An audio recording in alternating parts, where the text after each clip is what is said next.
Damian? Damian?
Ladies and gentlemen, just a quick little announcement here. We wanted to make sure that your family and friends knew about how this event would go on as far as a streaming type of event. This is not to get anyone nervous about speaking in front of people, okay? But this event is going to be streamed live on the Tiger Media Network YouTube channel. So, if there are friends, family that could not be here today, and they have the opportunity to be awake, depending upon your time zone, and they would like to watch the event live on YouTube, it's Tiger Media Network. Search it on YouTube, and it will be live as soon as the event starts. So I just wanted to let everyone know. And then Toby can also email the link to the inductees and the contacts that she has directly, so you can view it later on as well. Okay, we'll get started here in just a few minutes. Thank you so much.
I've really got a stockpile. That's good, because you're our man. You guys know where you're sitting at? No. I think so. I didn't.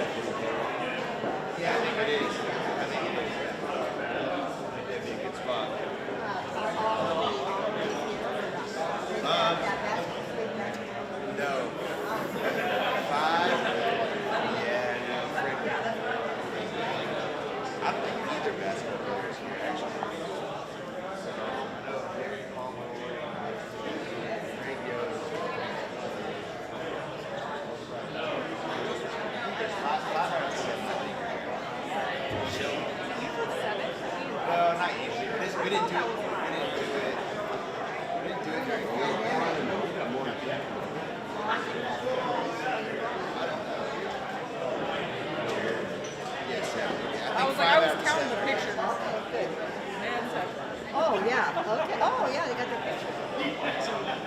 Well, one of the basketball players. There's coffee. Coffee, water, no way.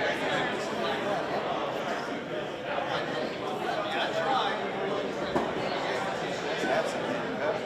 They can get it over. She's all over it. She's awesome. Oh, God, it's so beautiful. Yeah, we were over there talking to her yesterday. She does. Is this like recording right now? I'm just standing in front of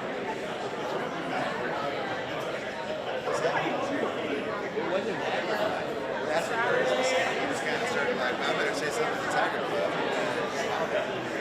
We were doing it earlier. The original date that we were going to do But we kind of like doing it, usually we're looking at the clock and the game's at 2 o'clock, like it usually is. We're like, we got to get out of here. Being at 7 o'clock, we don't have to worry about it. So we can just sit there and just play it. Not have to worry about it.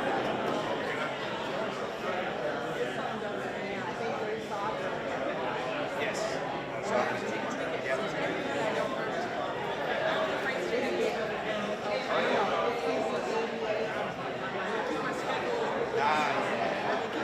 It is going to be nice for you guys that we have in the box. It's going to be barely any wind and probably lower 80s up.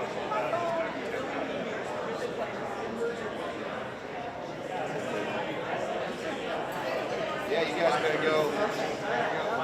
Start talking.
Okay, ladies and gentlemen, we're going to go ahead and get started here. If you wouldn't mind finding your seats for those of you that are still in conversation.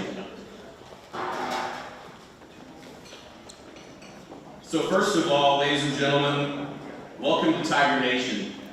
Welcome to Fort Hays State. For some of you, this is your first time.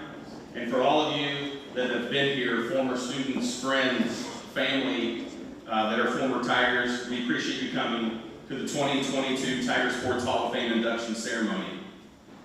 My name is John Armstrong, and I have the privilege and the honor to be your Master of Ceremonies, and I truly appreciate this event every single year.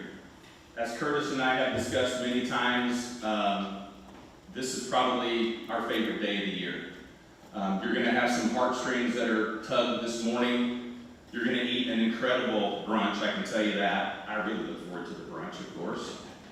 But it's just amazing to see people come together and have the Tiger spirit once again back on campus at Fort Hays State.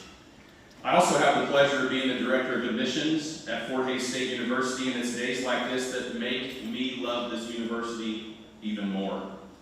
Why? Because I want our current students to feel the Tiger pride the same way that you did, and especially the way you do today.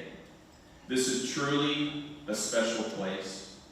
My family and I have been back in Hays going just after 15 years, and I'm so thankful to be a part of this Fort Hays State family every single day. It's been a great experience having my two boys be Tigers, and since 1997, I've been in admissions, and I have helped recruit some amazing athletes. Whether they've made it onto the professional level or not, their hard work, grit, determination, and drive, work ethic, passion is amazing, and those qualities are true for each and every one of our inductees today. For those inductees, family, and friends who are attending this occasion for the first time, I promise you that today will be one of the most enjoyable days that you'll have. Today, you are the rock stars. Today, you have every right to smile, to laugh, and yeah, cry. It's going to be all right, because I know I'm going to shed a tear over here at some point in time. Today, it's about you. And today, it's about how much Fort Hays State University cares about each and every one of you. And you will always be a part of our Tiger family. Before we enjoy an incredible meal, I'd like to introduce those that are at table. First and foremost, our president of Fort Hays State University, Dr. Tisa Mason. Let's give her a nice hand.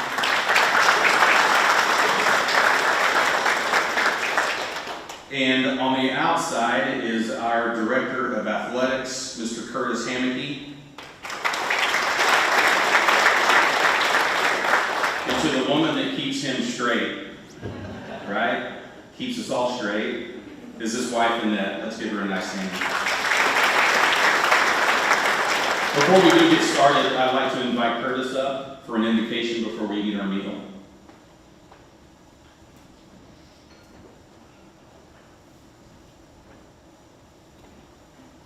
Thank you, John. I too want to say welcome and thank you to all of you for being here and the special efforts that you've made to be here. I do say this every year, and John tries to steal my thunder, but this is my favorite day of the year, each year. I love this day. I love what it means to our university and our athletic department. I love the emotion involved. It's just a very, very special day, and we leave here each year wishing that we can make this kind of impact on a few more people's lives. But you know, you can't dilute the process, and I think we do very few every year. We keep it quaint like this by design to make that special, and then we release it all to the public later. But we like to have it in a small environment like this and make it very special, so for those that are being inducted. But I do know that in the process of recognizing the people who have done such great things athletically, it brings to mind the concept of how important it is for people to be recognized. And not only those who are great athletes, but all the people who do the things behind the scenes. And two of those that I'd like to say thank you to today are in the room with us. And I'd like to start with Toby Newberger, who has organized this event, and she's the one you've all been in contact through the process of which we've done. Toby, thank you for all your work on making this day special, and we appreciate all your efforts. Number two, I'd like to ask Chartwell's staff. I think we have them out there right now, but they come in and early and get this all ready for us so we can enjoy this morning. And we want to thank you for all your efforts as well. Thank you, Chartwell.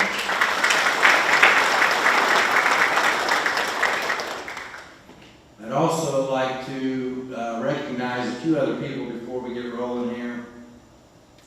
And I'm going to have to put my glasses on a second, just because some of this print's pretty small. First of all, our Hall of Fame committee that does a great job each year putting together a list of finalists. We don't have all of them here today, but John Armstrong right here with me is on that committee. Gerard Wellbrock, voice of the Tigers. Gerard, stand up a second. Okay, John Mason back there is a former inductee, but John's on our committee. Our sports information director, Ryan Prickett, who digs up all these numbers for us, does a great job, and that's who we have here with us today. Other members are Mark Pauls, Rich Seeker, and Steve Sedbrook. So each year we meet in the spring and go through the many, many candidates for selection in the Tiger Sports Hall of Fame. So the list is big, and so as I've mentioned a few times this morning to a few of you individually, it's an immense honor. It's really challenging to get to this point where you're selected to be in the Tiger Sports Hall of Fame. So no small feat. Congratulations to all of you for that. Okay, also in attendance with us today are some of our former inductees that I'd like to recognize, ask you to stand briefly, and appreciate when we have former inductees come back to the event. So first up here I have Rich Dryling, football 1965 to 68. Rich Dryling.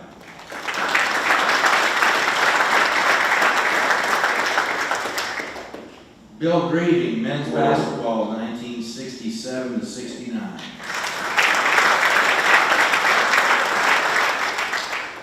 Dr. Edward Hammond, former president of Fort Hays State University.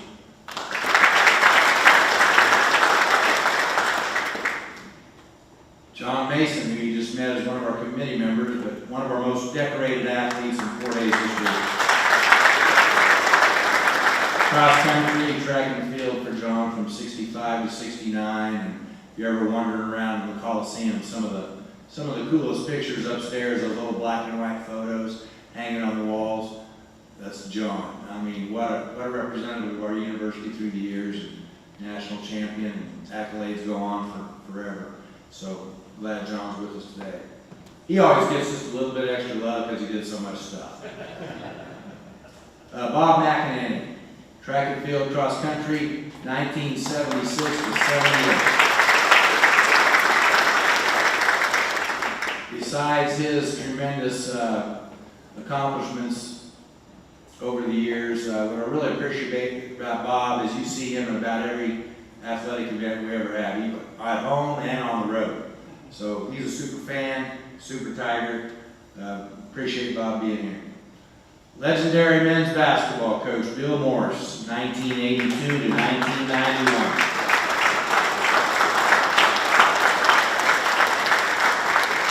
I'd asked Bill to stand up, but I think it'd be a chore because he said he needed the elevator earlier. Bill Morse, thank you for being here. We also have Ed and Donna Steno, lifetime supporters of Fort Hays State University in all kinds of areas. Thank you, Ed and Donna. And here's the riskiest part for me is saying, okay, is there any others here that I didn't get? And if there is, tell me your name when you stand up. Just teasing. Okay, I think that's everybody in attendance today that's former inductee for us. So without further ado, I'd like to ask you, I think once I get done, we're going to have a little prayer here quick. If you wouldn't mind joining me. When we get done with that, the head table will lead or surround to start the meal. And the reason we get to go first is so we're done eating, so we can start talking while you're not done eating yet, and also because we have Dr. Mason up here with us. So we get to go first, and we'll start over here to the left and just work our way around, okay? Sound good? We'll just all, there's, I think, 2 sides of the buffet table, correct? So we'll get through that fairly quickly, okay? So if you don't mind, please join me in prayer real quick.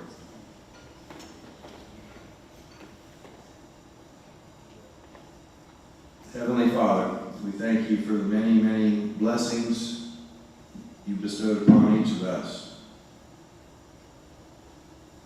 We thank you for your presence in our lives each day and here today. We ask that you bless all those here in attendance and their families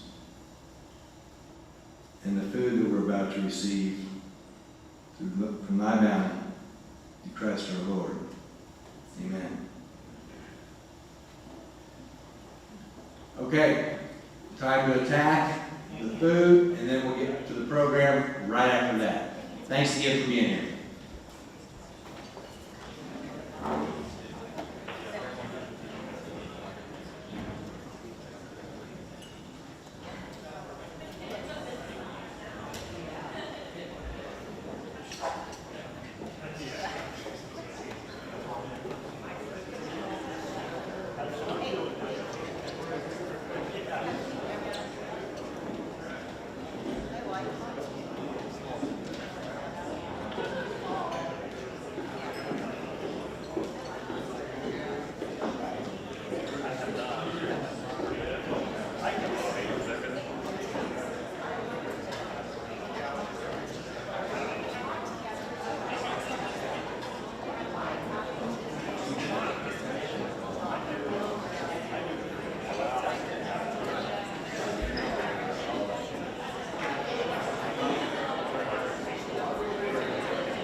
I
Once again, ladies and gentlemen, good morning.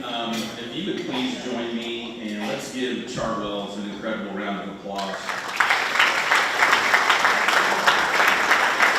We were talking at the table up here that French toast, something. I need to put that in my back pocket on the way out, because that will be handy right before a football game. As I discussed earlier, being in admissions for so long, I've truly had the privilege to meet incredible families. And I absolutely love bringing students to this beautiful campus. And I cherish every single visit that comes through Fort Hays State. And like last night, I was telling Dr. Mason, we got a group from Oklahoma come up here. Had 6 hours in the van. I fed them pizza, walked them around campus and talked to them about Fort Hays State yesterday evening in the Welcome Center, and those students were absolutely impressed. They couldn't believe how nice this place was. That's why you should come to school here and pay in-state tuition, okay? Because you can as an Oklahoma resident. So I really cherish those times that I get to visit with people, and I want them to feel the pride that I have. I want them to feel what it's like to be a Tiger. I've witnessed our progression and our growth over the years, not only as a student, but an employee here at Fort Hays State. And I really, truly hope you all take the opportunity to soak in this weekend, soak in today. Take the time to drive around. I would be happy afterwards if anyone would like to walk through the brand new Fishley Wills Center for Student Success. I'll show you an incredible football hype video. If you would like, you can sure join me. It would be my pleasure to walk you around the building. I'm sure that every single one of you are proud of what you see, and you're also thinking to yourself, where was this when I was a student here? Because it has changed a lot over the last 10 to 12 years. The physical plant is absolutely amazing. Well, at this time, I would like to bring our president to the podium, Dr. Tisa Mason, to give our official welcome to Tiger Nation and to all you inductees. Tisa?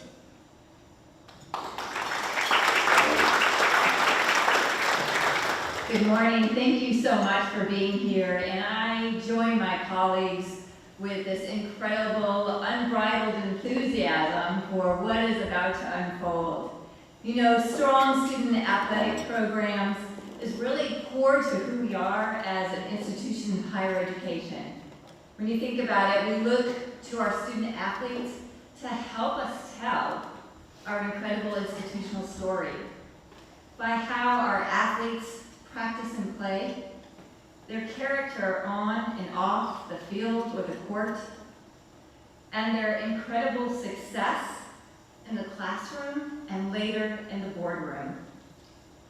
When you think about it as a society, when we need inspiration, by and large, we love to turn to athletes because we know that they represent grit and determination, perseverance, and triumph over adversity.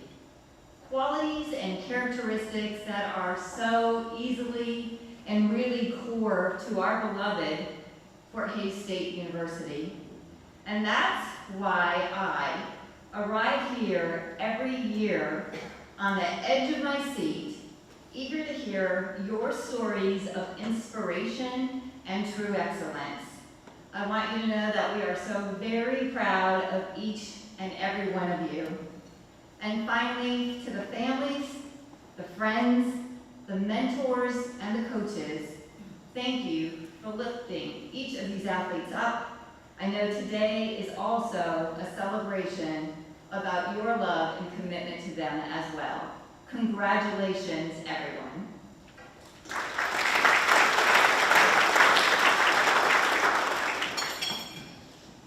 A unique personal touch we have to our Hall of Fame induction is that we invite a family member or a friend to come up and basically present or give a little bit of information about the inductee that we're about to meet.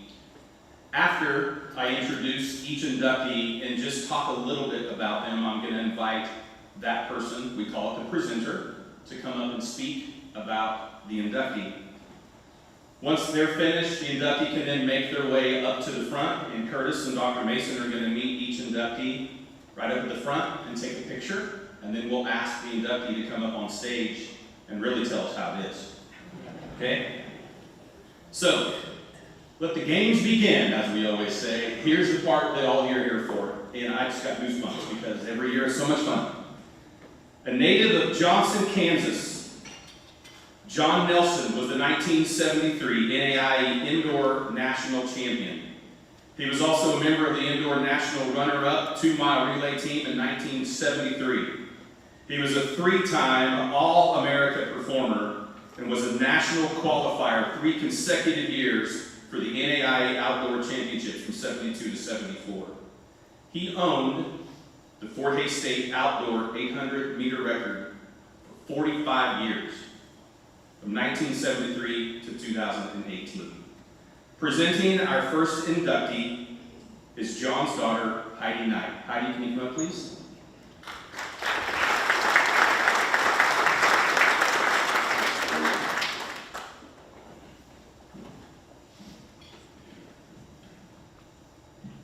Lucky first.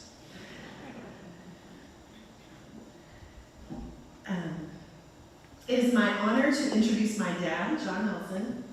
Not only were his personal achievements remarkable, but upon graduation from Fort Hays State, he returned to his hometown of Johnson, Kansas, where he volunteered his time as a cross-country assistant coach for one of the winningest programs in the whole state, Stanton County High School. I had the honor of having him as my running coach during my seasons, and he was not your typical coach. He ran with us, which meant you didn't have room for excuses, and you did not get to cut corners. And we tried. But he and another Hays grad, track and cross country extraordinaire, Jerry Gum, were out there running with us. So the boys had someone running with them, and the girls had someone running with them. My dad and I are very similar in temperament, so it was not a good idea for him to be with the girls. So usually Jerry ran with us during that time. We're both a little fiery. But he was the ultimate encourager and the ultimate teacher of mental toughness. And his encouragement and example has led many young athletes to greater success, myself included. He is still a fan. He knows who these Hays guys are right now on the teams. They may not know who he is, but he knows who they are. He probably knows their times, probably knows how they're doing. and what they could improve on. And while I didn't come close to his achievements, I do have those memories of him coaching and being out there with me, and we had state championships, and I got all-state finishes that ended in high school. I was not crazy enough to run in college. Those of you that came on to college sport, you were in the elite of the elite, and then to make it into the Hall of Fame makes you, I don't even know what percent, 0.01% of college athletes who are point what percent of all athletes, so it's a big deal, and I'm very proud of all of you. Great coaches build great athletes, and my dad was coached by two amazing coaches. I also got to be coached by one of them, Coach Morse from Stanton County, a Hall of Fame coach, and also Fort Hays State's own Alex Francis. And I never ran for Alex, obviously, but I knew his name and I knew his quotes. So there are a couple signature quotes that my dad would always say that are courtesy of his coaches. Alex always told them, beat somebody. And while that sounds simple, it literally means you better beat somebody. And so they did. And then my personal favorite that was used on me many times, and I have probably known to use it on my kids, is don't tell me, show me. I'm going to just recap his successes just because I have him here and I want to underscore them because it was a big deal and these times are pretty impressive. So I know you covered some of those, but he was a 4-year letter earner. He was the 73 NAIA Indoor National Champion in the 1,000. His time was 2:12.90. He was a 3-time All-American in track and field, starting in 1972. He had a 3rd place finish in the outdoor 800, and then in 1973, he won the nationals in the 1,000. And he had a 2nd place national finish as a member of the 4x800 relay team. He was a 2-time conference individual champion in the outdoor 880-yard run. He was a national qualifier, making it to the finals 3 consecutive years in the NAIA Outdoor Championships from 72 to 74. He did have that record for that 800 for 45 years. Just recently was it beat. His time was 1:48.8, and that stood until 2018. He also ran cross country. He placed 8th at the Great Plains Athletic Conference Championship meet in 72, and he contributed toward Fort Hays State winning the conference title and ultimately running at the National Cross Country meet. Having your dad as a coach, that's an experience that most of us don't get. And I didn't plan this, sorry. It was awesome. I have so many memories. Many of you probably know when your parent is a superstar in a sport, you'll never really measure up to that unless you have it up here, and he has it up here. A lot of you have it up here. I think I was a little too pampered. I don't have quite that. I'm close, not quite. There's just something special about each one of you, and it's an honor to introduce my dad, John Nelson.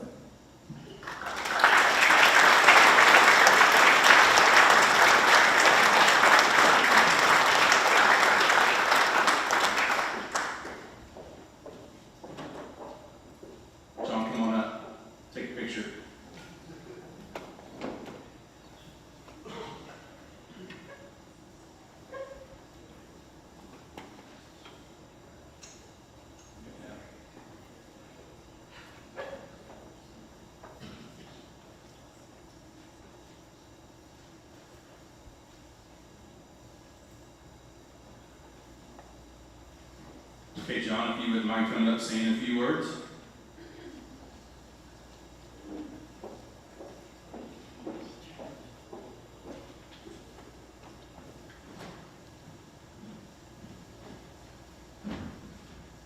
Well, it's a definite honor to be mentioned in the Hall of Fame.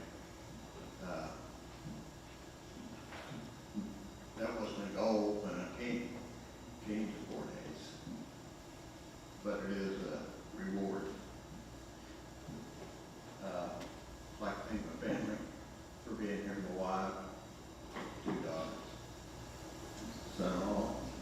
youngest grandson, 13. Brother, Joyce, niece, husband, her daughter.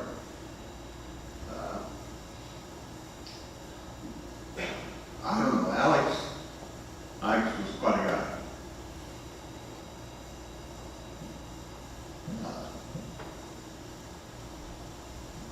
He had his one-liners, we've all heard them, and king of the one-liners, I think. But he'd give you workouts, and we ran those workouts on that wonderful cinder track, which was a step up from my dirt track in high school. You know, that's just kind of the way it was back in the old days. The high school at Stanton County's track now is better than any track I ran on, I'm sure. John, you know, they weren't very good. And our clothes weren't too whippy either. I've got t-shirt pictures, you know. Alex would always put your name on your last name with a magic marker, Nelson. I guess so we knew who we were, I don't know. Because he needed it on the back for the others to know who it was. I prefer to be in the front myself. But he was, I don't know, just a father figure to you. He, like I say, he'd give you workouts, go do your workouts, and that's it. And he never talked times. I never seen one. Wasn't about times. Did you beat something? I did it one time.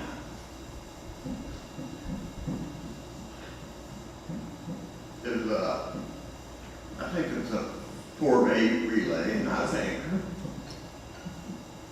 Got the baton way behind the chute, and I jogged. I didn't do it again. He had a lot to say about it.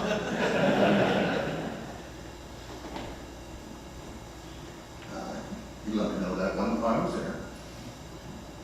But in a good way, but a fatherly way, tough. But I don't know, he was just, to me, this is for him. Being one of his athletes. I was at my youngest daughter played volleyball at Southwestern and was and I went to a track meet there, and her coach comes up, so you're one of Alex's boys. What more do you say? It wasn't about me. I was with Alex's boys. But anyway, this is an honor. I appreciate it. There's 6 others here that deserve it, and I'm probably the oldest of them all, though.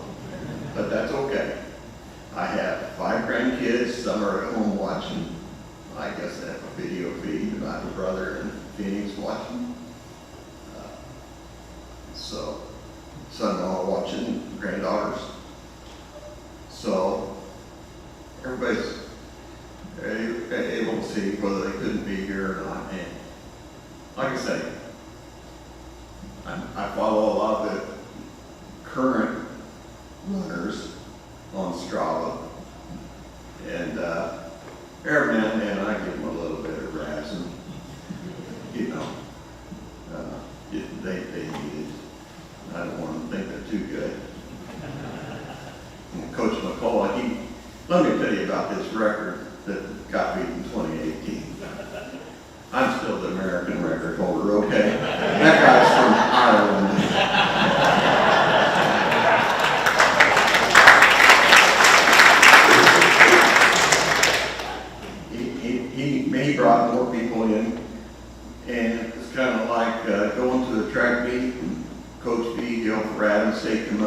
he brings over some fast quarter mile that's gonna make into a half mile, go beat me.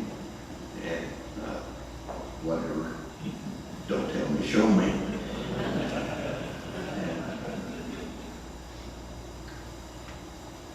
And he was a coach that looked up to Alex also. Alex, everybody looked up to him. And I kind of had 8 years of Alex because I had 4 years of a high school coach that was up under Alex. And I'll never forget my first 800. I was a sophomore in high school. And I said, Coach, I don't know how to run an 800. He said, it's just like a 400, only go around twice.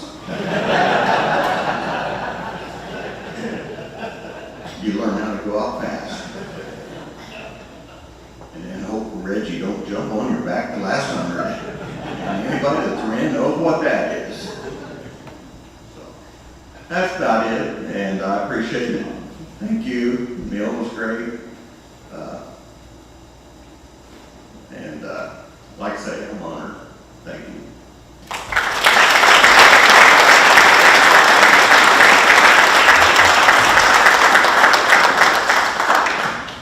Congratulations, John Nelson, and welcome to the Tiger Sports Hall of Fame.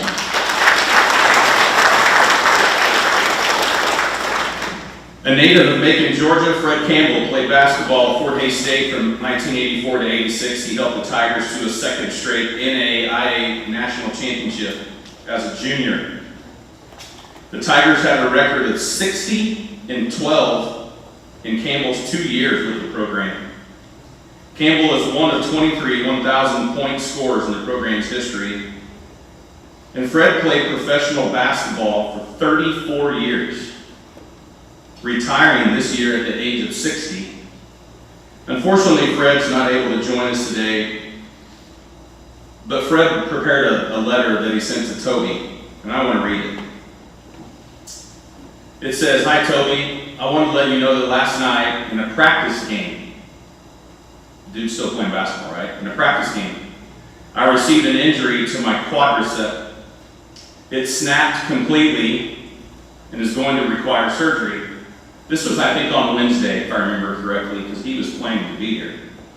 "The doctor will do the surgery on Sunday morning. It's so unfortunate because I really look forward to seeing old friends and being back at Fort Hays State. Having such an honor bestowed upon me is really saying thank you for a job well done. I'm in disbelief that this had to happen in my last season. I want to say thank you for all of your hard work you put in making this occasion right. I want to thank the president of Fort Hays State University and everyone involved in the event. After my surgery, I will have an 8-week rehabilitation period. When I'm better, I will still use the tickets and come to Hays with my family. I was surprised at how many people reached out to me from Hays. Hays will always be a special place in my heart. I want to wish all the inductees congratulations on a job well done. Again, I'm so sad getting this injury at this time because I've played all these years and by the grace of God, I was injury-free. I will keep you posted on my recovery and still want to meet you when we come to Hays after my leg is good. I'm so disappointed because we really were happy about coming to the ceremony and everything involved.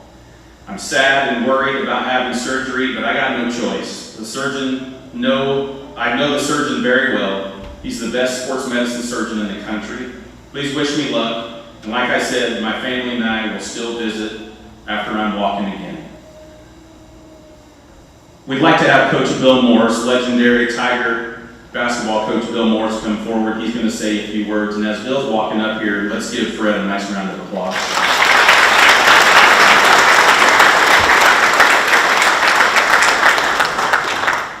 All right, Coach, it's all yours.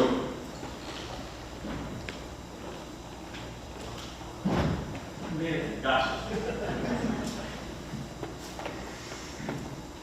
I am humbled and honored to represent Fred Campbell as he becomes a member of the Fort Hays State Hall of Fame. I've often been asked who were the best players that played for me when I coached.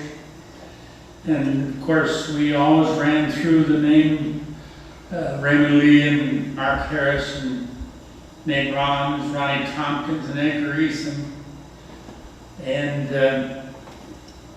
that made me think who was my favorite player, and I think perhaps my favorite player was Fred Campbell. Fred always showed up with a good attitude. He worked hard and was physically a tough guy.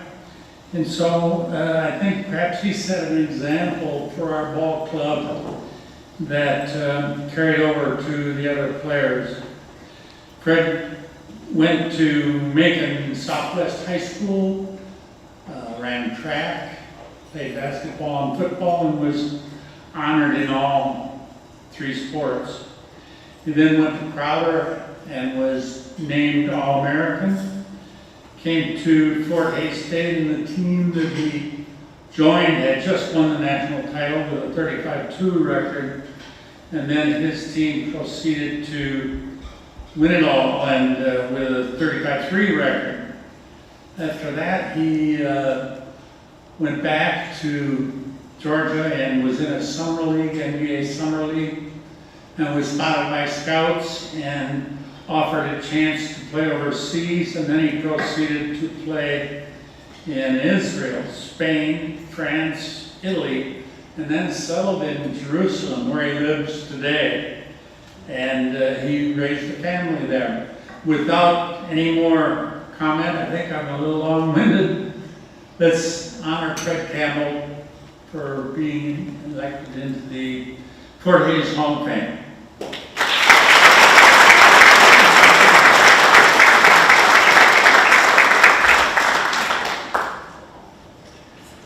Thank you, Coach, and one more time, congratulations, Fred Campbell, and welcome to the Tiger Sports Hall of Fame.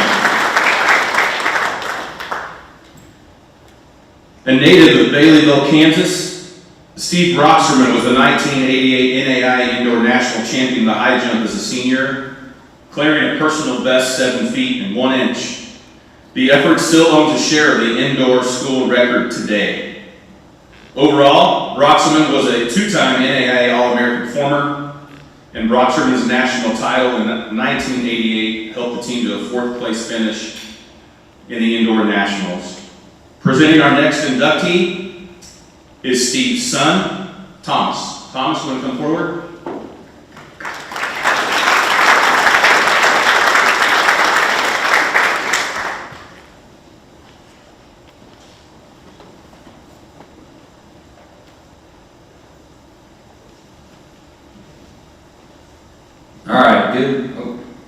Good morning. I'm introducing my father, Steve Rocksherman. I was going to just use the nice little program they made for my speech, and then I realized John was stealing the show. So, yeah, so there went my speech.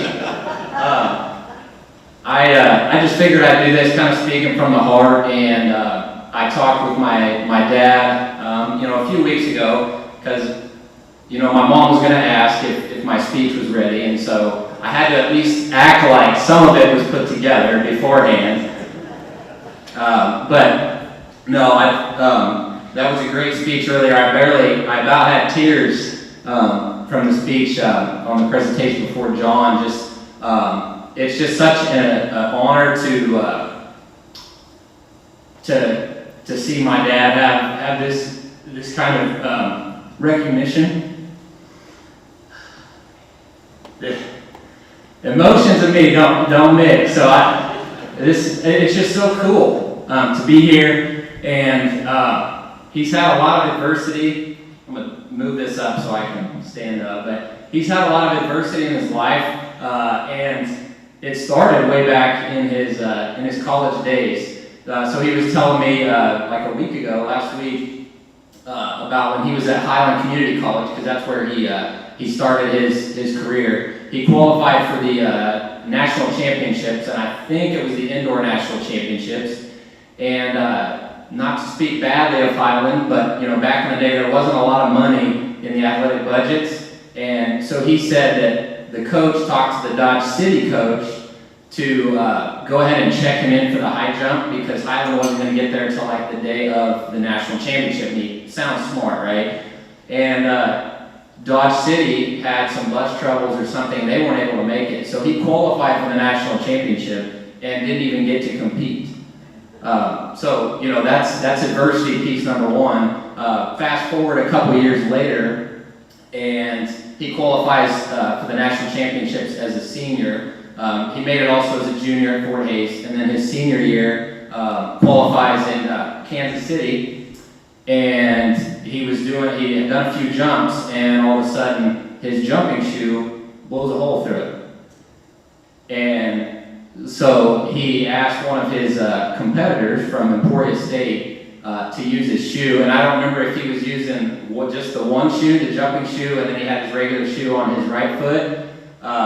But him and this Emporia State jumper were having to alternate back and forth. He would jump, and then they would switch shoes. My dad would take the shoes, and then he would jump and back and forth. So he was lucky that somebody was that kind, and I think it's awesome to hear a story like that where you have to face this adversity. And I'm a high school teacher and coach, track coach, if you can believe that. But it's just cool to see handling that adversity at a national championship meet and the pressure that puts on you, where you're in the middle of it, you're thinking things are going smooth, and boom, something happens. But I think that's been the epitome of his life, where he faces adversity head on, and he tries to make the best out of whatever the situation is. And he's never afraid to work hard.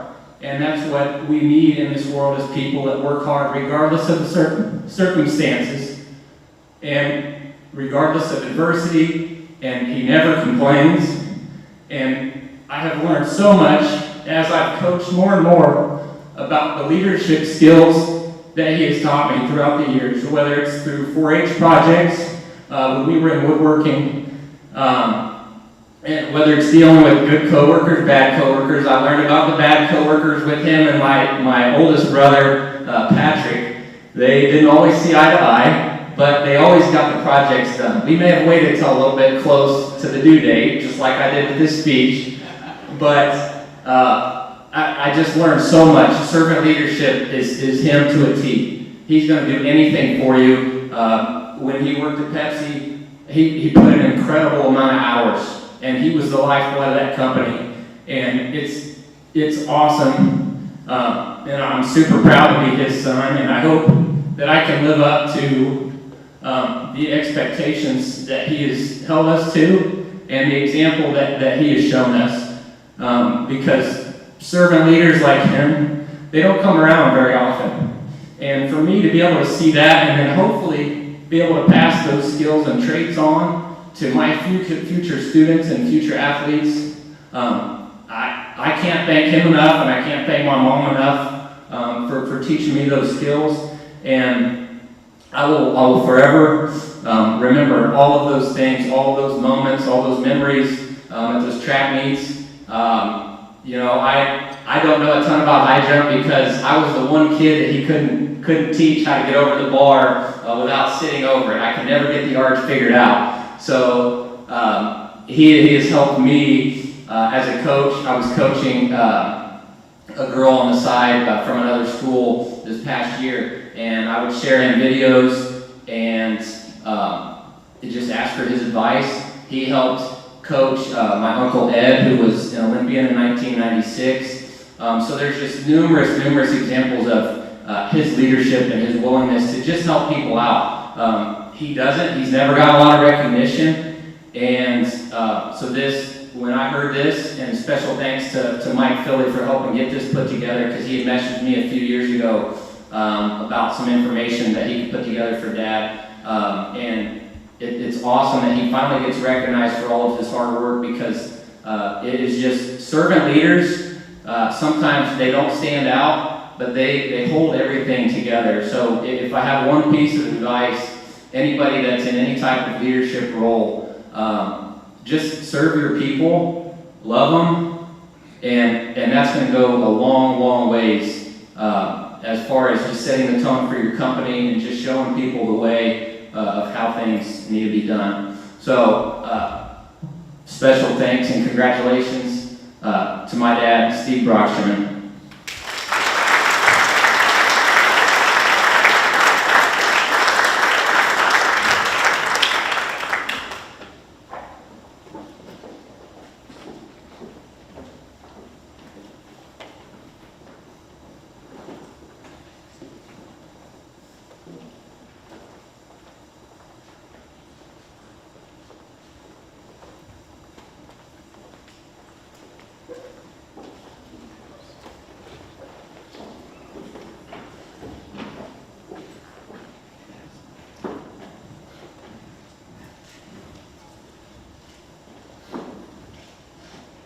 So I've got to talk after that.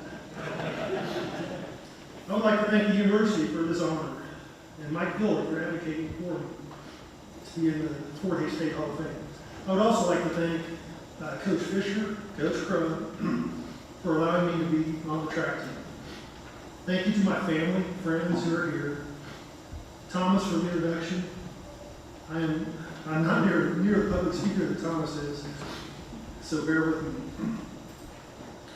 God has blessed me with many gifts, and one of those was the ability to high jump and the opportunity to be a national champion. The experiences I had while at Fort Hays State are part of the reason 3 of my 4 kids have attended Fort Hays State. Our sons Thomas and Lucas both competed on the Fort Hays track team and graduated from Fort Hays State. Our daughter Mary is currently on track to graduate in May of 2023 in Fort Hays.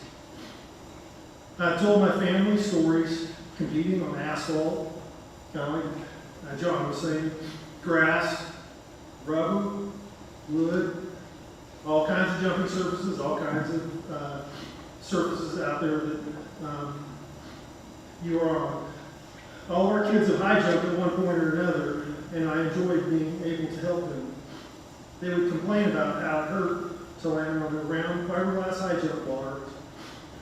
That gave me the opportunity to tell them how much more it hurt when you land on a metal triangle-shaped high jump bar that goes like this back in high school. My experiences competing in track have led to many bonding moments with our kids, and for that I'm grateful. I can't leave without thanking those people here today that put this ceremony on. And once again, thank you for this honor.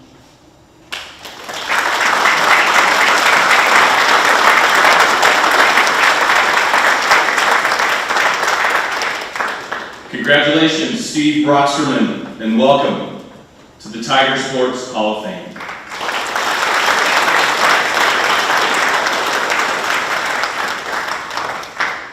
A native of Gorham, Kansas, the big city of Gorham, Kansas. Greg Yost played football at Fort Hays State from 87 to 1990. He was a 4-year starter for the Tigers, playing in 35 games.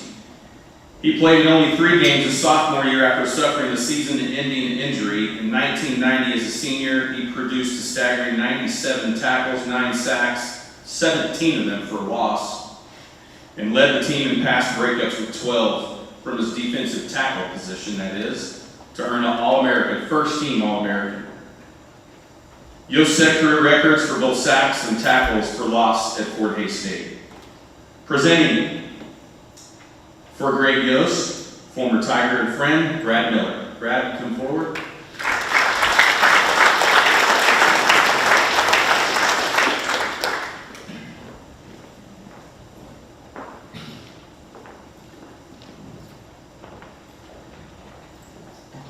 Thank you for everybody being here, and I want to thank Mr. Yost for asking me to present him to the Fort Hays Hall of Fame. Like all you guys, you did great speeches. It is very nervous. I'm not a very good speaker, but you'll find that out here in time. So, how do I get to know Greg Yost? And football, in my opinion, is the number one sport, and I apologize for anybody that, but also the position that Greg Yost played, the tackle position. Anybody that's ever played sports and football knows that is the toughest, roughest position in football. And anybody that runs the football, anybody that has anything to do with football knows there's not a tougher position or a tougher person that has to play the position of tackle. It's obviously, that's my opinion, and Greg Yost was the best Fort Hays football player at that position that I've ever seen. Greg Yost not only was a great football player, but that's not what I think of when I think of Greg Yost. Greg Yost, number one, like all of you guys in this Hall of Fame, you have a God-given ability and a God-given talent. We all do. But something special about you guys led you to do what you did. I love track.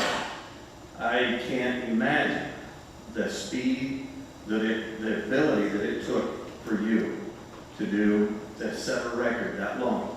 And I think sports people, which we all are, we realize the gifts that everybody has, whether it's your ability to get good grades, your ability to run, but to be an All-American and to be into a Hall of Fame, you're very special. I mean, and I know you don't think that, and I know Greg doesn't think that, and I know Damian doesn't think that, but you are. What you've done, what you did at Fort Hays, what you've done in your lives is special, and you'll always be respected and honored for that. With Mr. Yost, I'm not reading my notes. They're in particular, Mr. Yost. I've known him since high school. I know him in junior high. You know, families, we all grew up in Kansas, small town. You just know who they are. I've never met a better man. I could talk about football. We could discuss football all day long because that's why he's in the Hall of Fame.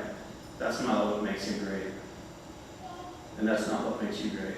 I mean, it's the ability to raise your children and to be a God-fearing person. And Greg is that. Greg Yost, I watched him play. I was on the sideline. Greg Yost was the reason I even went out for football. And on a team, when you're on a team, such as football, you do have the offense and defense. Yes, you're on a team, but those are two separate teams within the team. And when we would go as an offense on the field, and we would see the defensive players coming off the field, I mean, it's frustrating for defenses when the offense isn't moving the ball. I mean, and they're out there. It's a tough job. I would watch Greg Yost come off the field. Every team that we played, the color of their helmets. I asked him last night. I said, Greg, I remember just seeing you come off the field, and we played Pitt State. His helmet was red. It had red streaks on it, and it had gashes in his helmet. And you don't see that as much these days. Well, because they put a rule in, but you can't use your head. But Greg was a master at that. And I talked to him last night, and he goes, you know, he got off the ball quicker, and he hit you in the head. And he knocked you off balance. And it was a tactic that he used that led him to be an All-American that he is. But while playing football with Greg, it was like everybody was doing other things, and Greg Yost was going to the film room. And it was like, why are you going to film room, Greg? He goes, well, I'm studying my opponent. And why do you care? And And it was an amazing thing because he would say, I know what the offensive lineman is going to do in that situation before he does it. And what an advantage. I mean, which tells everybody Greg Yost is an extremely intelligent man. So I am honored to be a friend of Greg Yost. It's, when I think of Greg Yost, he is a football player, but he's a man. And he's truly a good man. Greg is, I'm going to get a little bit on the script here before I totally take off the rails. But Greg Yost played 8-man football at Gorham. And I often wonder, and I played 8-man football also. And it is truly a different sport in certain positions than the 11-man game. On the line, it's maybe a little bit different. The reason you play on the line is because you're 6'4", 300 pounds. I mean, that is something that not everybody has that ability to do. But, Greg, I've heard him say many times that these 8-man football players, they do get overlooked by these 11-man college teams. And he's living proof that an 8-man football player can do as well at the 11-man game as anybody.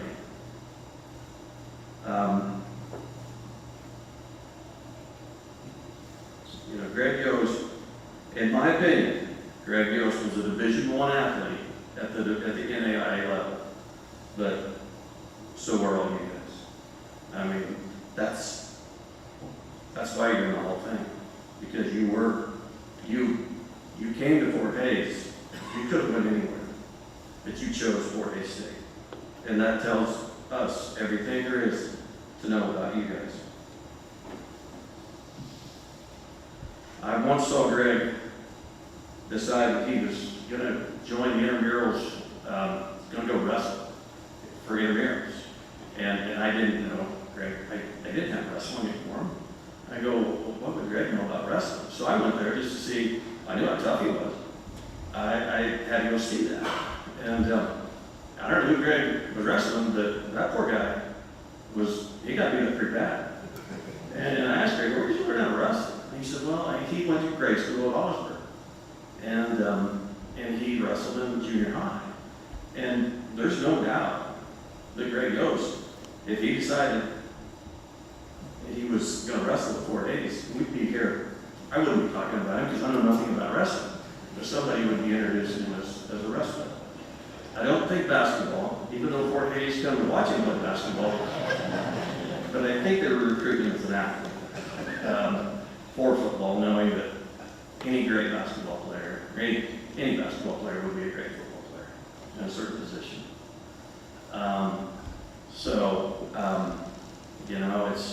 It is an honor to be a friend of Greg Yost. Greg Yost is I see him donating his time, and his girls, they're on the dance teams, and they're as athletic. I've never thought Greg was a dancer, but I think they probably got that from their mother. Sorry, Greg. And he builds the props for the dance teams, and he sacrifices all of his time for his kids. And his wife is, if you're going to talk about Greg Yost, you might want to talk about Campbell, because she's as much a Greg Yost as anybody. And they're just a great family. Greg owns his own business. I wonder, I knew Greg after he graduated from high school. He didn't go to college right away. He went to work for his uncle. And I figured probably Greg was going to be an electrician and do that. But he wanted to play football. And he knew that he could play football. And so Greg went out for football, and coach gave him a scholarship, and he did. And then he got his degrees in education. So Greg was probably going to go in and teach young children, and he would have been the best teacher that anybody could ever have. But decided, I guess, now that you own your own business and you own your own electrical company, I take it that you decided to be the electrician instead of going into education. I don't know why you did that, but the school district suffered from that decision. So, you know, it is, I don't have a lot more to say about Greg Yost. I think that Greg, if he's your friend, you've got a friend for life.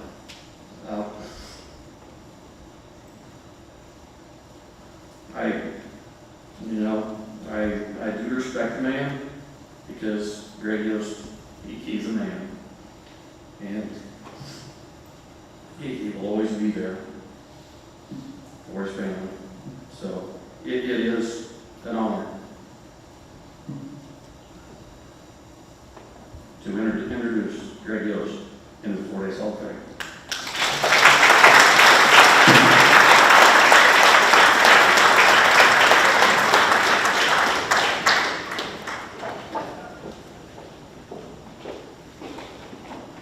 Take your time, Greg.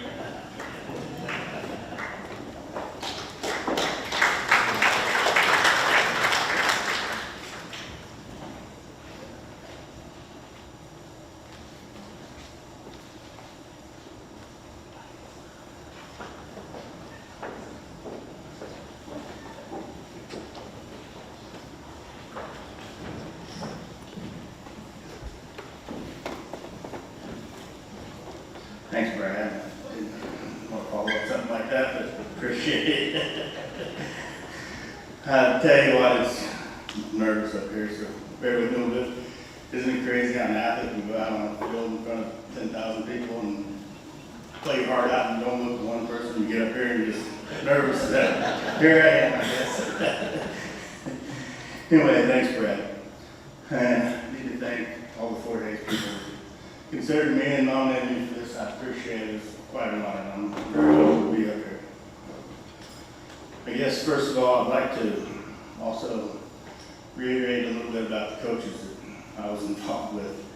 I've had some good ones over the years, I feel, and they made a big influence on my life. Starting off, I don't know, you guys probably know Scott Holbrook, but he was my last coach. Jim Spaney, you probably don't know him, but he was the brother of Gary Spaney. Mike McCarthy was right there with the defense end, everybody knows him. And there was some of the main ones, and just a big influence on my life and how I played. And of course, all the players, I had a lot of good players I played with, and they were all a lot of good friends, a lot of nice people, just great people. But I guess I'll start out where this all kind of started when I graduated from high school. Brad kind of started it. I was, I guess, recruited at a basketball game to play football. They came over, and that's what they do. It's starting the season too, so they can't watch football. Anyway, they came over and they offered me a scholarship. And of course, you get to come over to the Coliseum, which is a big promotion thing, and see one of Bill Morse's sold-out crowd basketball games, and everybody's got to be a part of that, right? So after the game or at halftime, we go sign a letter to attend. It was Bobby Thompson at the time. He was chewing on a cigar in there. Back in the day, it was quite a deal, I remember. And you know, I actually came over and started, and it's like I wasn't ready. School wasn't on my radar. Football was, but school wasn't. So it's kind of where that kind of ended pretty quick right there. Like you said, I did go to work for my uncles over that course period. And I do have to thank them for all they did for me. They're sitting over here, 2 of them. I worked for both of them. They did a lot for me over the years. And my aunt's over there too, so I got that there. She's kind of my grandma over now over there. She takes care of the family on that side. But overall, it was great. I mean, I worked and did my thing, and then all of a sudden, I thought, okay, I want to go back and you go out for spring ball, he says, if you do all right, I'll give you a scholarship. So, boy, you gotta work pretty hard in spring ball because you don't do too much. That's how you prove yourself there, right? But I must have did all right and he gave me my scholarship back. The rest was history. I guess we played for 4 years and went on. And then, of course, my family, I got to thank them for supporting me for everything. I got 3 daughters and a son. And, of course, my beautiful wife over there that does mainly everything for me. But I do have to tell a couple stories about the coaches. Got to go back. Coach Benson, I tell you what, the Cossacks came out of the hill so many times we believed they were real, I think. On our prep speech, he would get them going. I don't know if you guys have been friends around. He was a big old boy. And he'd be right up front and center, and that pep speech half hour before the game would get going, and he'd be slapping helmets and hitting you and slapping you and banging his head on the wall. It only took me one time, so I'm going to the back room. I'm not sitting here in the middle anymore. You get a concussion before you start.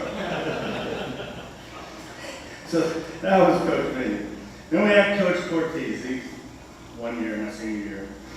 And he was talking to you, what he said is what he meant. He's pretty straightforward.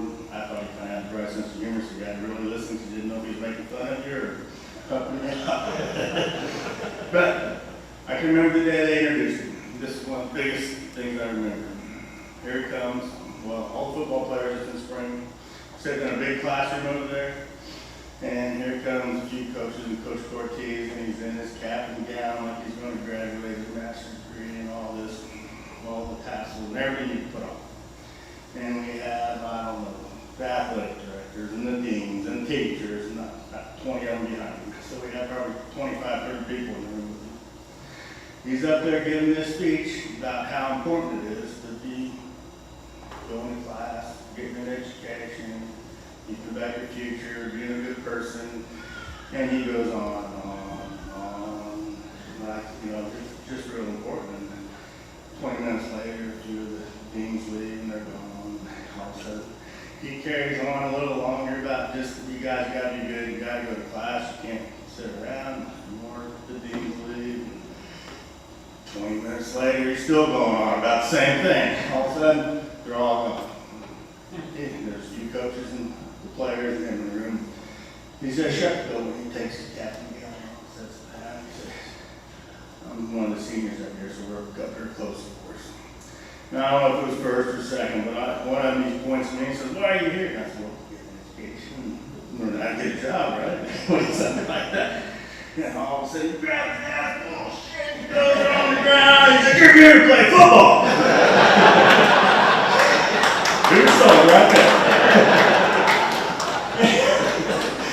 I just got to thank everybody. I had a great time. Good being here. It was awesome. Thank you. I appreciate it all. So, good luck. Congratulations for all the other guys. Thank you.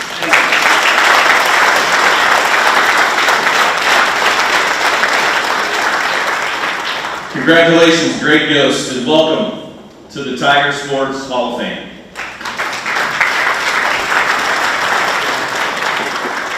Stories like that's what it's all about right there, Greg.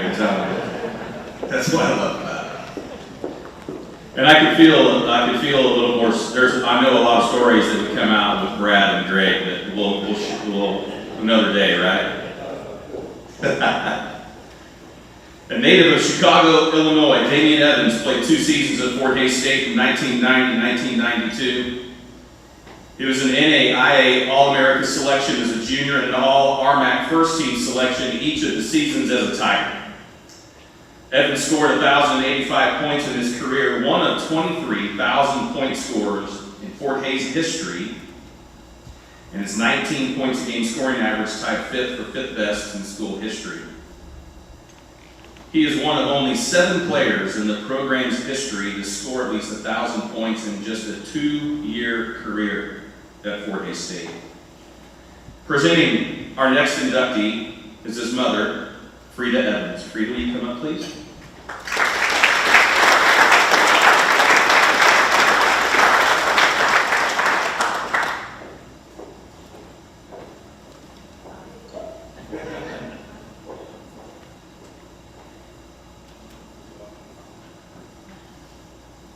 Good morning. son, and I'm very proud of him today and always.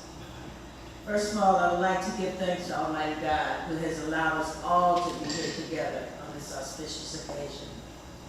I would also like to thank each and every one who made all this possible for all the inductees. Congratulations to you all. My father, first of all, Damian was the first grandson. My father wanted boys, oh, he wanted boys. However, he got girls. Okay?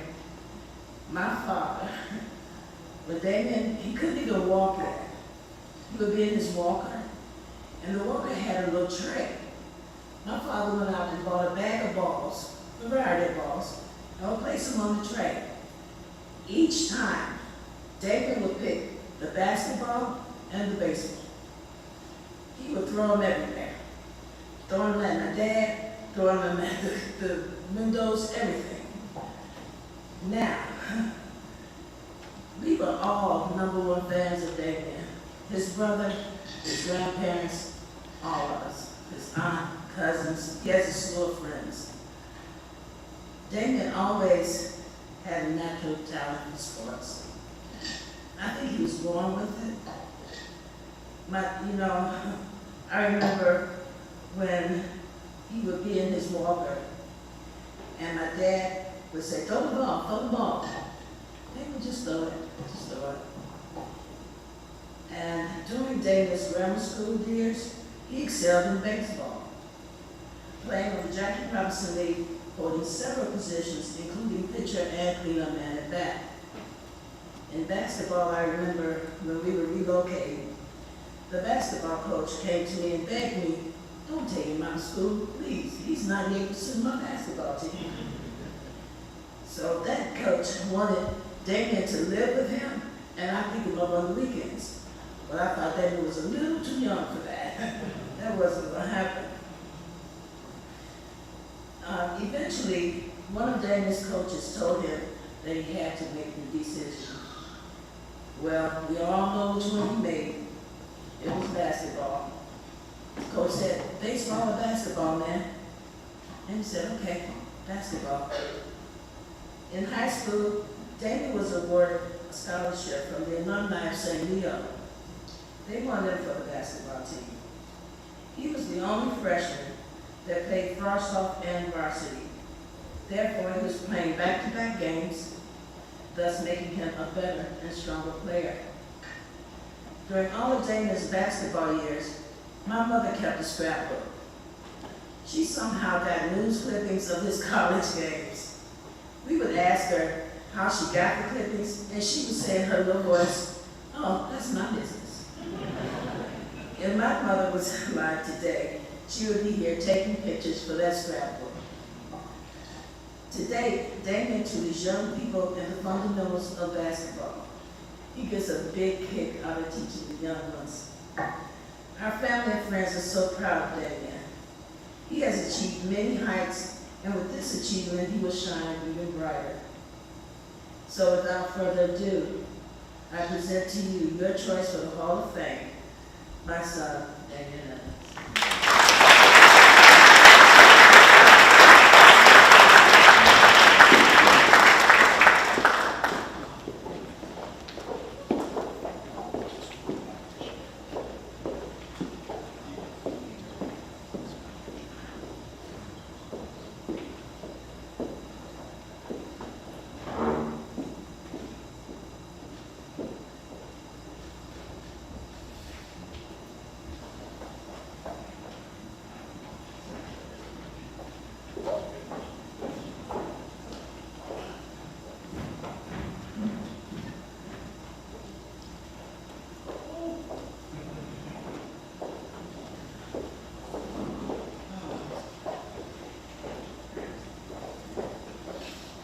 Wow. Good morning, everyone.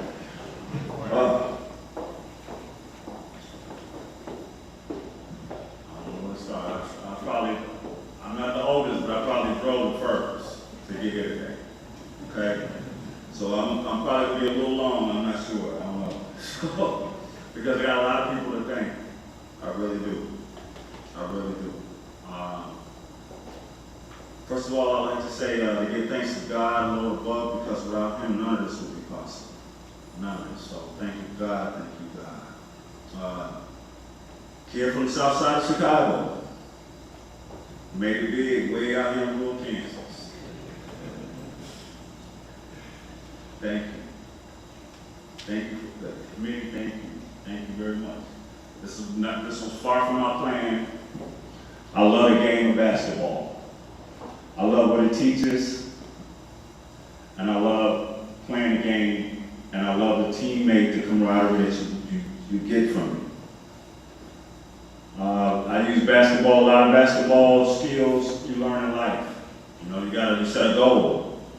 You set a goal in life and you try to attain that goal. But you got people trying to stop you from obtaining your goal. Same thing in basketball. You want to shoot in the goal. You got people trying to defend that goal. You have to become more determined than that next person to succeed on your goal. I had a lot of people to help me succeed on my goals.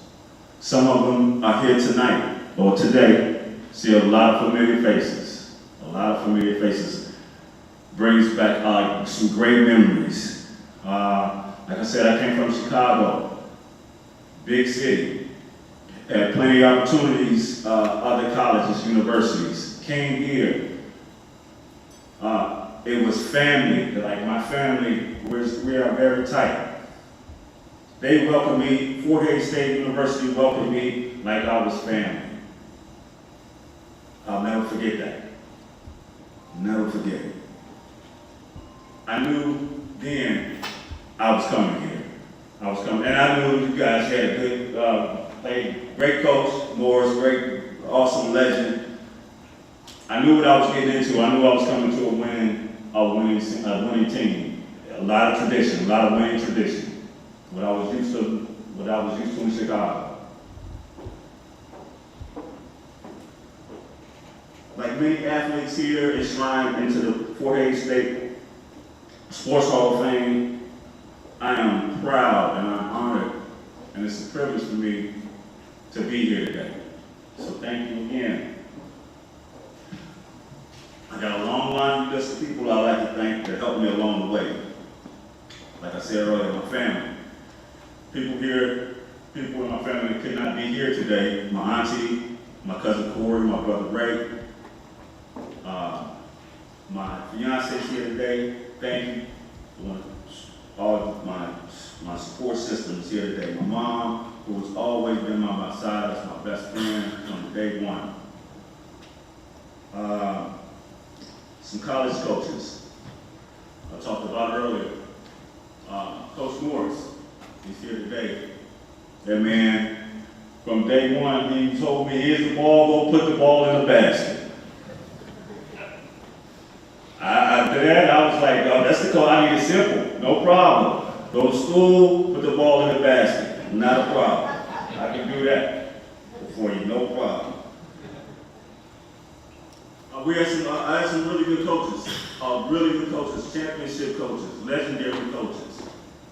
So, in a way, I'm still surprised to be here. But I've been cut from that type of cloth. So, I instill that in the kids that I teach and develop. But I know no one man is an idol. So no matter how good you are, you have people that help you become good. There's some really good people around me. Some teammates. Mark Willie, I believe he's from Abilene, Kansas. I want to say thank you, Mark, for passing the ball. Thank you. I know you can shoot, but you pass the ball. Thank you. So thank you, Mark, for helping my stats. I want to say another guy who I came in here today, and Ms. Tobin gave me a letter from one of my teammates who I had here in my recognition letter, who I was going to recognize today, Mr. Rodney Taylor. Mr. Rodney Taylor, I too was thinking of you, my man. So I want to say thank you for the shout out. Thank you. I appreciate it. You were a great teammate, man. That was my enforcer. Like Michael Jordan had Charles Oakley or something like that, that was my enforcer, Rodney Taylor. Thank you, Rod. And I would be sore and I would be probably put under the grave if I could not tell you about this lady here. Rest in peace, Miss Carolyn Bird. I heard her husband is here today. Is her husband here today? No? No, he's not here today. Well, wherever he is, I want to say, you have an awesome lady. And I'm sure you know that. She kept everybody eligible. She kept everybody engaged into what they were supposed to be doing so they could do what they love to do. So I want to say thank you, Ms. Carolyn Bird. Rest in peace. Thank you so much. That lady has been beyond and above Call of Duty for Fort Hays State University. Lastly, I would love to thank the committee. Thank you for your voting me in. Like I said, this was not something that I ever thought or dreamt of. No, maybe dreamt of a little bit, yeah. You know, but never thought it would happen. Not to say I didn't put the work in or believe that, you know what, I was one of those elite players. I came to play every day, came to practice every day hard and win. So, thank you. Thank you so much. Thank you for being here. Thank you for allowing me to be here. Thank you.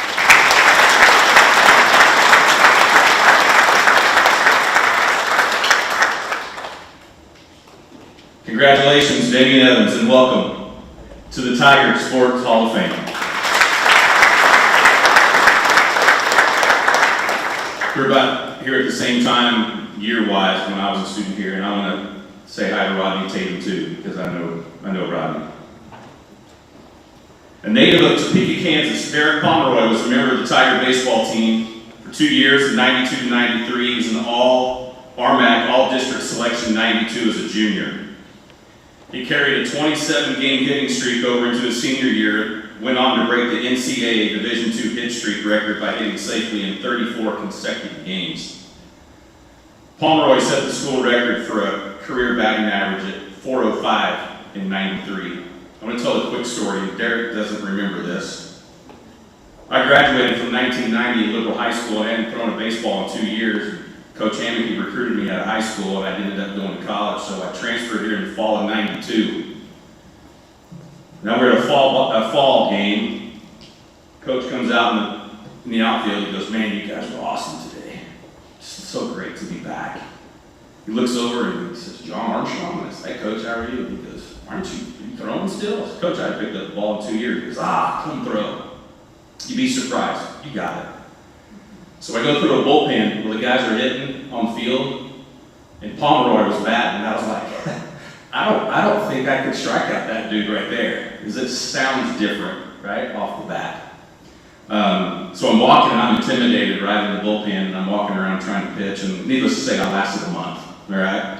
And I knew it wasn't for me. But I'll never forget the sound of the bat, because Todd Kaufman was a friend of mine, and we talk about you sometimes. So anyway, it's a little story that I thought about when we were looking at people for the Hall of Fame back in the day. So presenting Derek Pomroy is our athletics director, Curtis Hamke.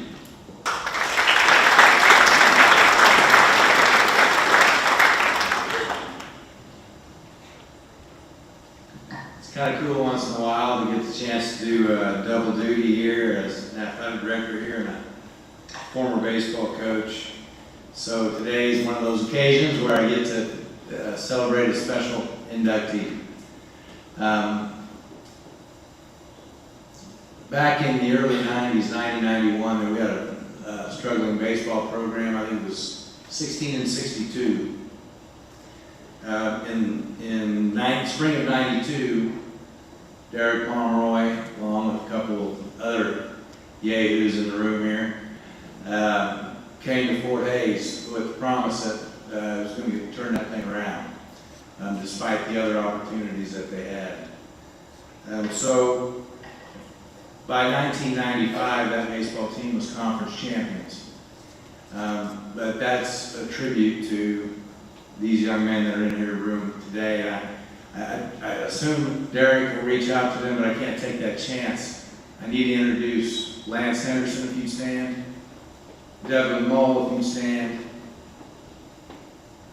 And Matt Hutchison, if you stand. He coached with me for 4 years during that time. Thank you, guys.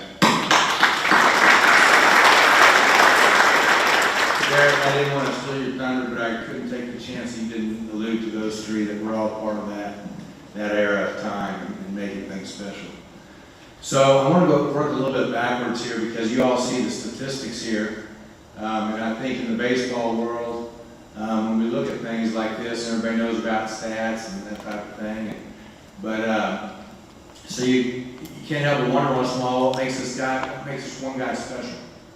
What is that it factor? What's different about Derek Pomroy? Why is he sitting here being inducted into the Hall of Fame today?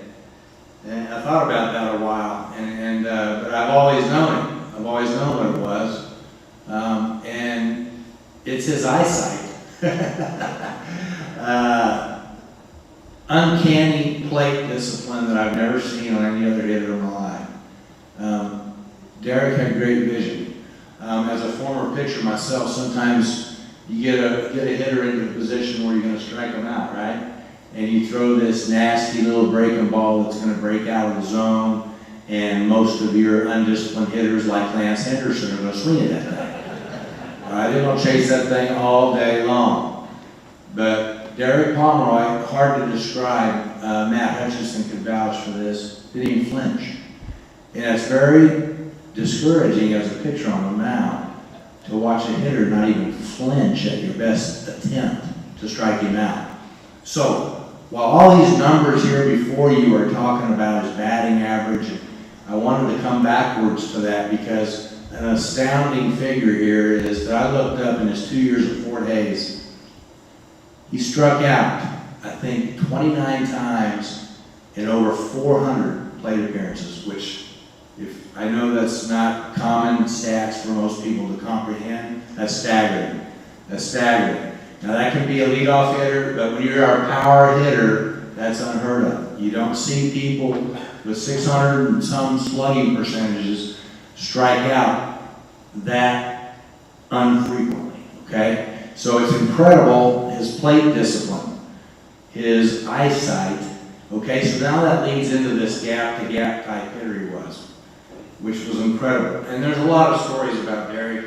I know I could talk for hours about these guys and what they did, but I got to tell one quick one. Early in that turnaround piece, we were playing Emporia State, who most likely had beaten Fort Hays quite a few years in a row, I would imagine.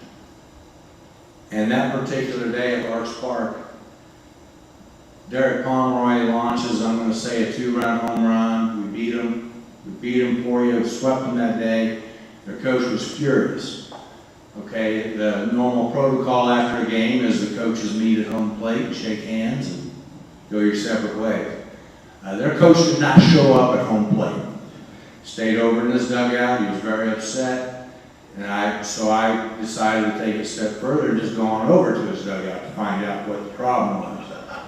So in doing that, I was told that he was upset because Mr. Pomroy decided to take the slow route around the bases on that game-winning 2-run homer he hit. And I didn't say it, but I thought to myself, that's just how fast he is.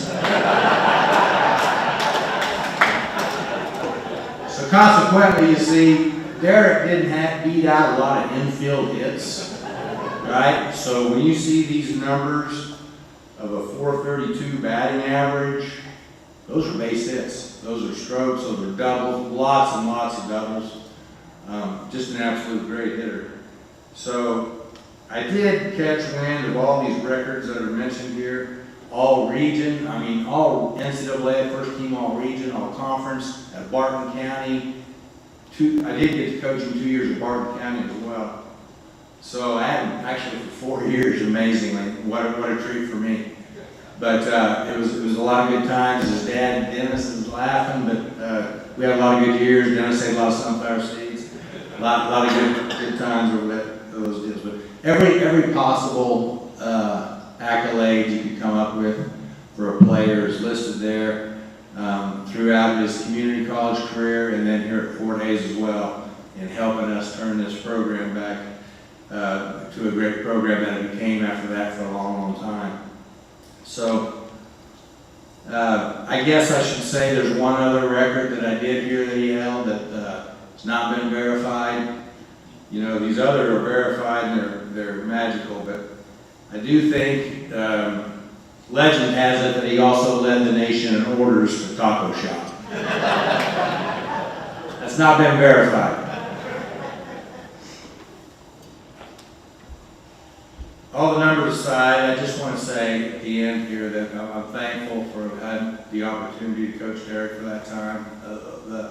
The 5 years of coaching here was certainly 5 of the greatest years of our life. And we sure loved that time period. Derek was an enormous part of that. And I want to introduce to you the greatest hitter that I've ever seen, Derek Pomroy.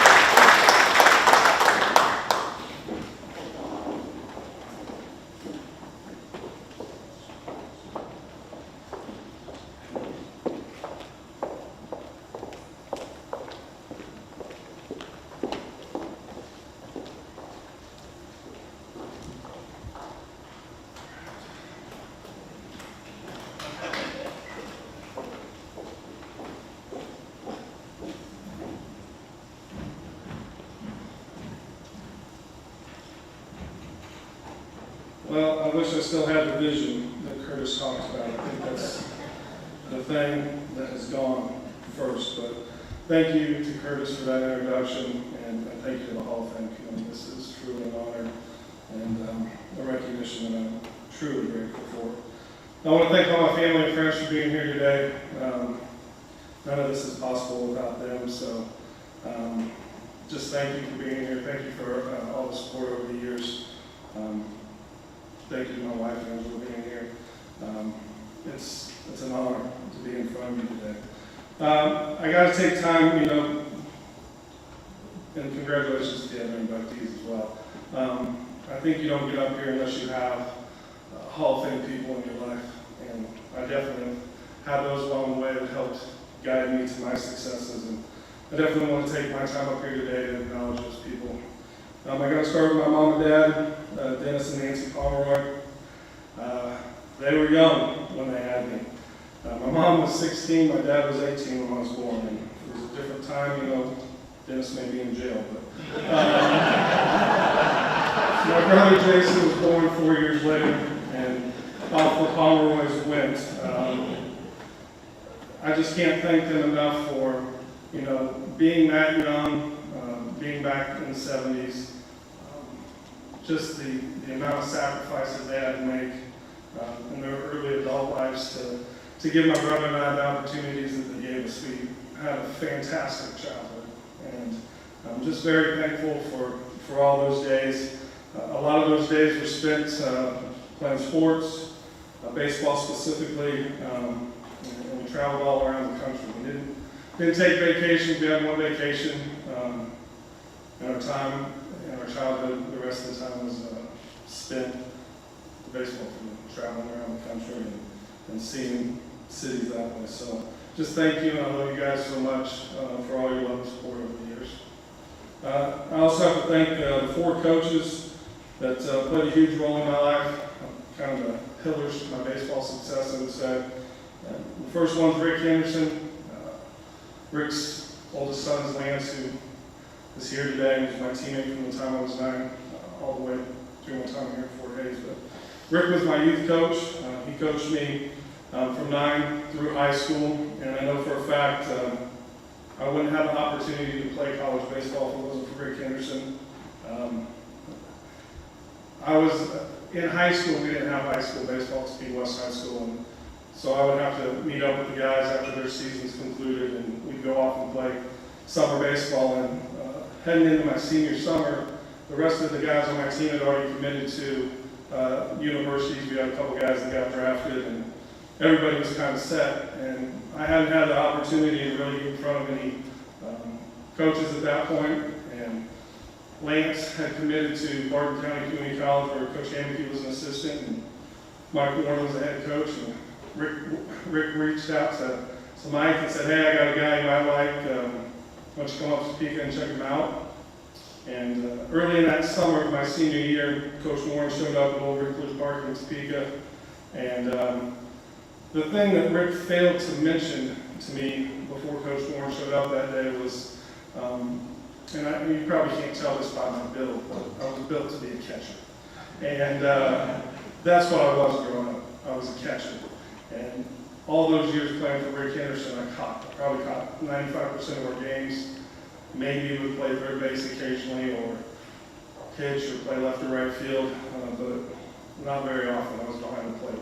And Rick pulls me aside. It's about 10 minutes before the game starts, and he says, hey, Coach Warren's here. He's here to check you out today.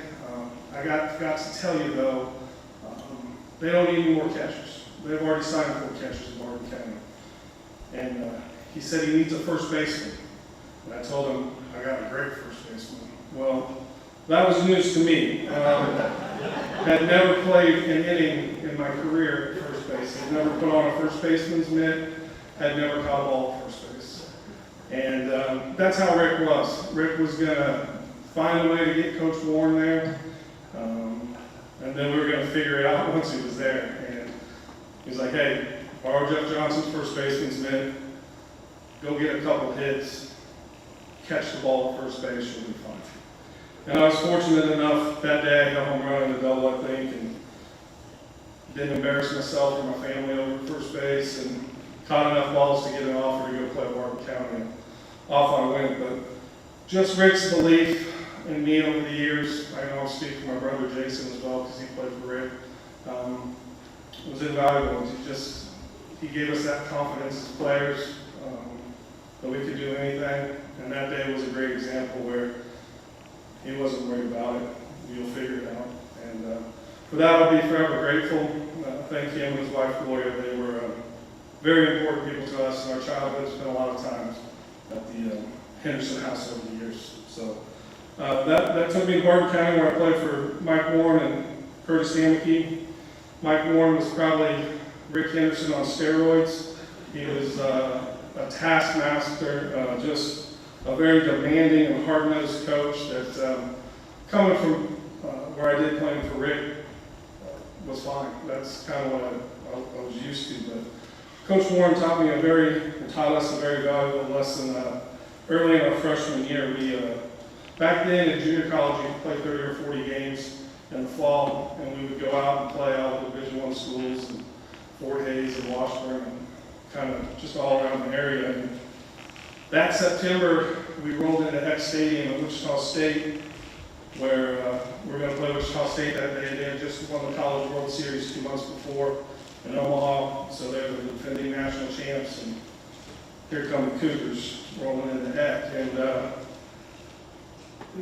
just was not prepared for what you were going to see that day. You'd just seen these guys play on TV. So it was a little nerve-wracking going in. Well, we played really well that day. We lost 4-3 and 3-2. Had a couple of hits.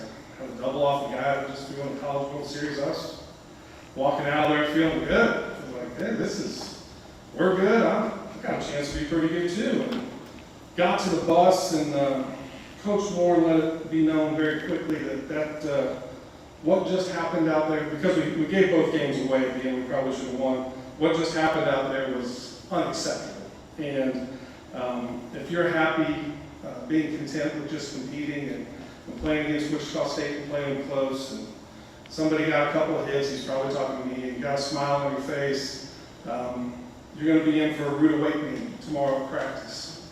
And sure enough, our sophomores knew what was to come. We were practicing in Elwood, Kansas back then.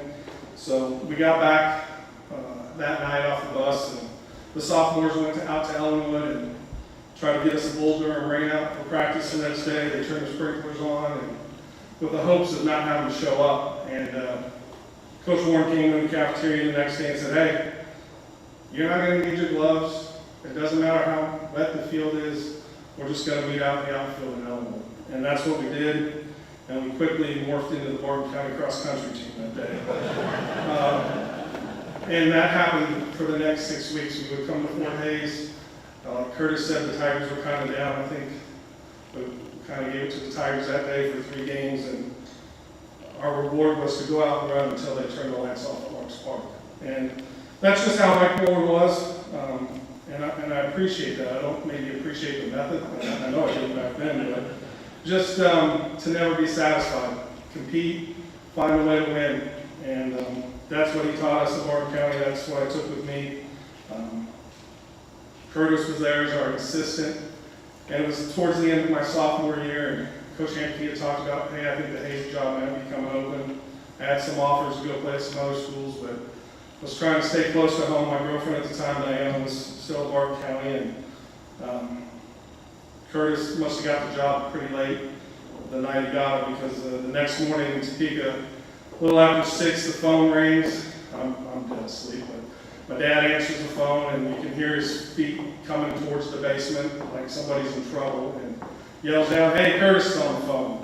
What'd you do?" And I said, "Dad, I don't know what's going on here." But Curtis said, "Hey, I just got the Fort Hays job. Like you to drive out to Hays today and come see the university and come talk about being a Tiger." So loaded up the car, drove out here to Hays, met Curtis at Larks Park on a picnic table, and the guys that are here today can tell you that Larks Park back then was not what Larks Park is today. It was scary. You saw our third baseman my freshman year almost lose his eye on a bad hop at Larks. But there Curtis was at Larks, and he wasn't selling me on facilities at the time or amenities. He was selling me on a chance to come hit in the middle of the lineup and be a part of turning the program around. And I think we finished that day with a trip to the Q and a double cheeseburger, and that was that. I was a Tiger. So I really enjoyed playing for Coach Anarchy. Totally different style from Rick Henderson and Mike Warren, and not from an expectations point, but just the way he went about things. And much more player friendly. And I think once he got here, he recruited a bunch of junior college guys early who had kind of been through the ringer. And you guys that have been through junior college, and especially junior college baseball is a grind. And he brought the right guys in, mixed them with the guys that we had left over. We had some good players. Brad Haynes is here today. He was a leftover. Randy Beck, Terry Beckel. There was a whole bunch of guys that were still really good players that just needed a change in leadership. And Coach brought us in. We were able to go 24 and 22 that first year. Got things turned around. Curtis continued to recruit a bunch of left-handed pitchers, which he was famous for. I think we had about 7 of them, but he brought in a couple freshmen my senior year, Hank Humphreys and Brian Keck. Keck's in the Hall of Fame. He was an active player, but just his ability to mix and match kids, and for us to come in, and he touched on it, and I talked to Gerard on his podcast about the thing I'm most proud of, and it's great to be up here today. I'm ecstatic to be going into the Hall of Fame, but the thing I'm most proud of is we changed the culture of Fort Hays State baseball. And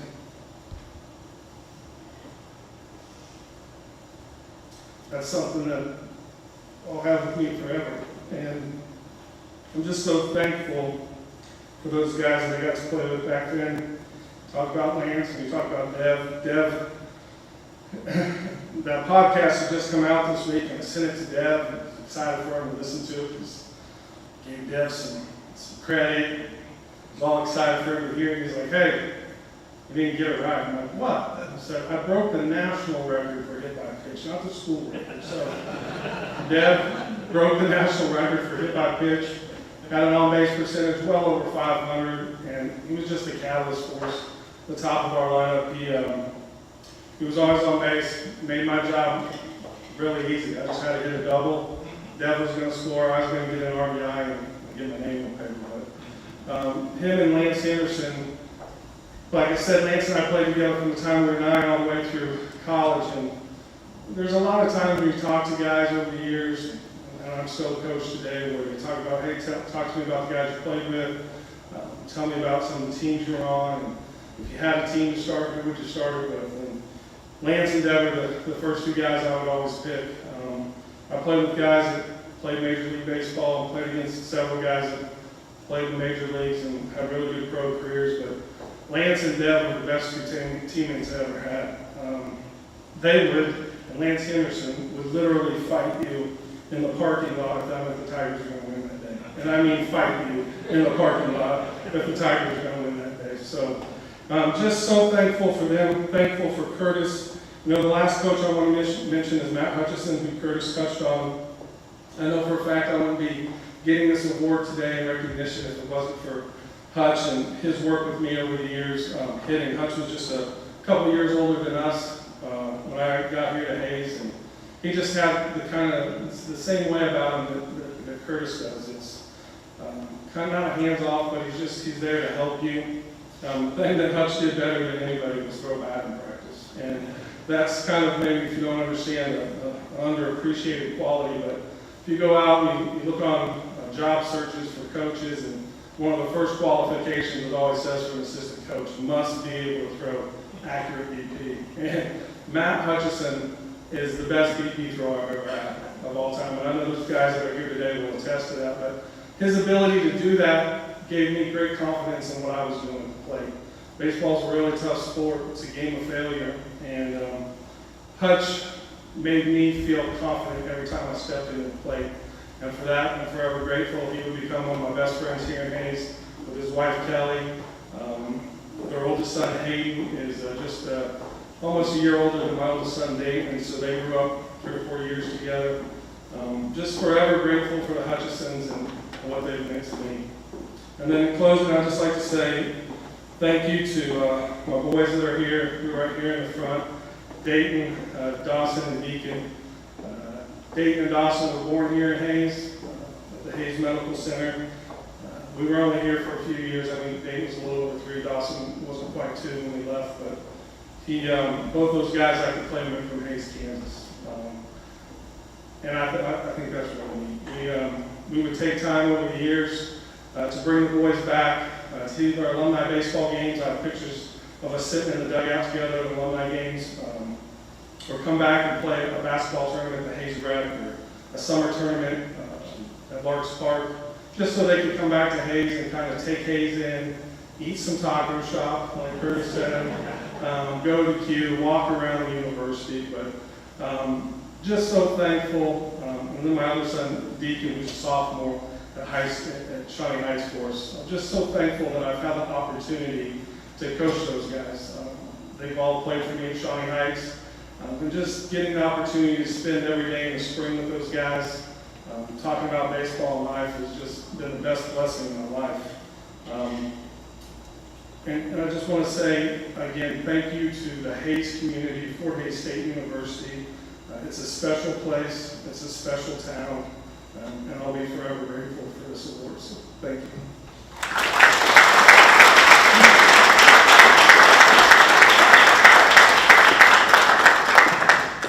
Congratulations, Derek Pomroy, and welcome to the Tiger Sports Hall of Fame.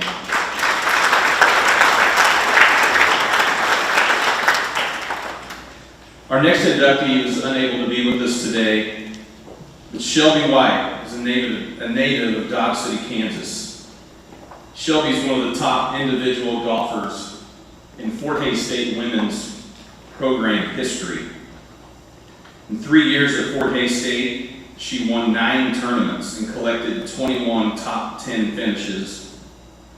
She qualified for the NCAA West Regional that year, and she was a 3-time All-RMAC selection in golf and a member of the RMAC All-Academic Team. And I don't know how many of you know too much about golf, but to finish in the top 10 is amazing, but to win tournaments consecutively is absolutely astonishing, and that game is a matter of centimeters, millimeters. I've heard a lot of stories about Shelby and the way she could maneuver a golf ball and just her discipline to get up there and do what she did. So like I said, unfortunately Shelby could not make it today, but we'd like to bring up Tara. Tara, she's going to accept on Shelby's behalf. Tara, would you come on up?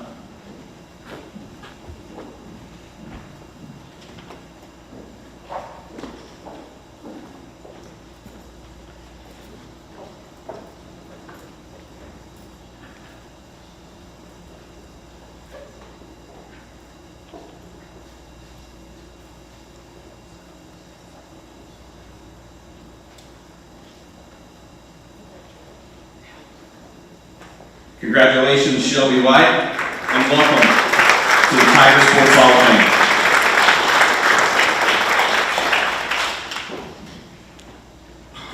This concludes all the inductees.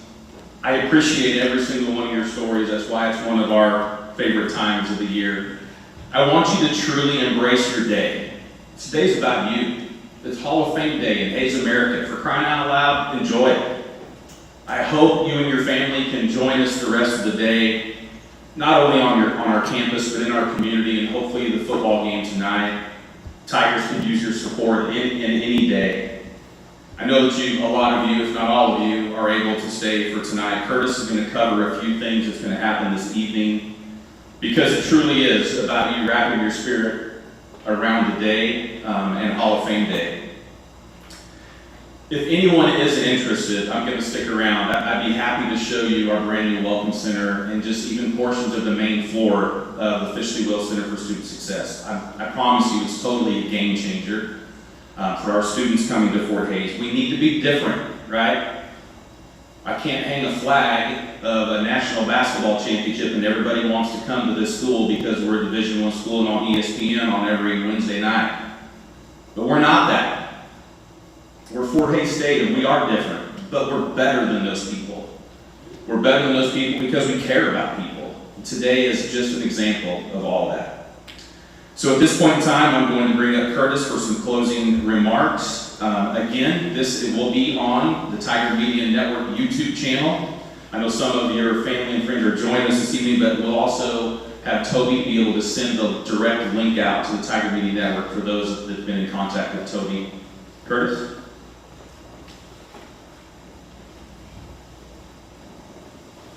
Thank you, John. So is Ryan still here? No, he's not. Okay. What? He left, but Okay. I'll take a picture of everybody after when you're ready. You're going to take it? Okay. Yeah, that's what I wanted to make sure of before I had you come up here for a picture and have a photographer. Right? So first thing I'd like to say is congratulations to everybody again. I'd like to have real quickly, as soon as we're done here, have our inductees up here at stage for a quick photo, a group photo of the inductees for today. Also, a couple of other reminders. Today at 5:30, the inductees and your spouse or one other are invited up to Dr. Mason's box for the football game. There will be a buffet in there starting at 5:30 and the game's at 7. Okay? For the rest of you, Kobe has tickets. I think she's probably given to them all of you by now. So most of you should have tickets to the game if you plan to go, and if not, Toby will have some of those, okay? At halftime of tonight's game, we will take our inductees onto the field, and basically what's in the program here that you see there will be read over the public addresses system, and so you'll be able to welcome as family members to come out and take pictures of that if you want. It'll be on the video board at the same time, I believe, and so that'll be a nice opportunity. We'd like to introduce you to our public and our fans in that regard. So if you can't make it, please let me know. We understand. Some might need to leave, but I'm hopeful that all of you will join us up in the press box and we'll introduce you at halftime. Okay? So that's the plan for the rest of the day. Do any of you have any questions I can answer quick before we turn you loose and get a picture and get running along? Okay? You should have a map that shows you how to get to the box over there, okay, which is along the west side, which is the side where the press box is, obviously, so that's the side of the stadium that you'll park right behind there, okay? All right, congratulations again, everybody, and thanks for coming and making this a special day. Thank you.